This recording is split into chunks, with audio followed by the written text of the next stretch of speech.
നമ്മൾ ഈ ഒരു വളം കൊടുത്താൽ മതി. നല്ലൊരു ഓർഗാനിക് വളമാണ്. മുളക് ചെടിയത്തെ ഒറ്റ പൂക്കൾ പോലും കൊഴിയാണ്ട് എല്ലാ പൂക്കളും മുളകായിട്ട് മാറും.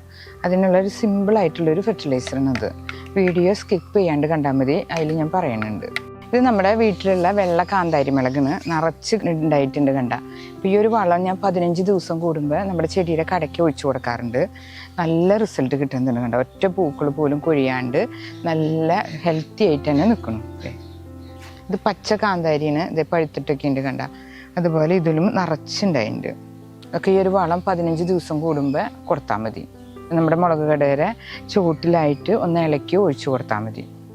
ഇത് നമ്മുടെ സാധാരണ കിഴക്ക് മുളക് എന്ന് പറയില്ല, ആ മുളകിന് ഇത് കണ്ട നിറഞ്ഞുണ്ടായിട്ടുണ്ട്. ഈ ഒരു വളനിന് ഞാൻ കൊടുക്കുന്നത്. അതുപോലെ തന്നെ ഒരു ഇലമഞ്ഞളിപ്പ്, കുരുടിപ്പ് ഒന്നുമില്ല. അതുപോലെ ഫംഗസ് ഇൻഫെക്ഷൻ, മിലിപെഗ് ഒന്നും വരാണ്ട് നമ്മുടെ മുളക് ചെടി നിറഞ്ഞു പൂത്ത് മുളകുണ്ടാവും. ഇത് നമ്മുടെ കറ്റാർ വാഴയുടെ ചെടീനെ ഈ ഒരു തണ്ട് കട്ട് ചെയ്ത് മിക്സിയിൽ അടിച്ച് ജ്യൂസാക്കി എടുത്തിട്ടാണ് ഞാൻ ഈ ഒരു ഓർഗാനിക് വളം തയ്യാറാക്കുന്നത്. കറ്റാർ വാഴയുടെ തണ്ടിന് ഇത് കട്ട് ചെയ്ത് നമുക്ക് മിക്സിയുടെ ജാറിലൊന്ന് അടിച്ച് ഒന്ന് കൊണ്ടുവരാം. നല്ല തിക്കായിട്ടുള്ള ലീഫ് എടുക്കാൻ ശ്രദ്ധിക്കണം, അപ്പോഴാണ് നല്ല ജ്യൂസായിട്ടൊന്ന് കിട്ടുക. ഇതൊന്ന് അടിച്ചു കൊണ്ടുവരാം. കറ്റാർ വാഴയുടെ തണ്ട് നമ്മൾ മിക്സിയുടെ ജാറിൽ ജസ്റ്റ് ഒന്ന് ഫൈനായിട്ടൊന്ന് അടിച്ചെടുത്തിട്ടുണ്ട്. അതൊന്ന് നമുക്ക് മുളക് ചെടിയുടെ കടയ്ക്ക് ഒഴിച്ചു കൊടുത്താൽ മതി. 15 ദിവസം കൂടുമ്പോൾ നമ്മളിത് ചെയ്തു കൊടുക്കണം. നല്ല റിസൾട്ട് കിട്ടും. അപ്പോൾ നമ്മൾ ചേർത്ത വളമൊക്കെ ചെടിക്ക് വലിച്ചെടുക്കാൻ നല്ലോണം സപ്പോർട്ട് ചെയ്യുന്ന ഒരു ഓർഗാനിക് ഫെർട്ടിലൈസറാണ് നമ്മുടെ കറ്റാർ വാഴയുടെ ജെല്ല്.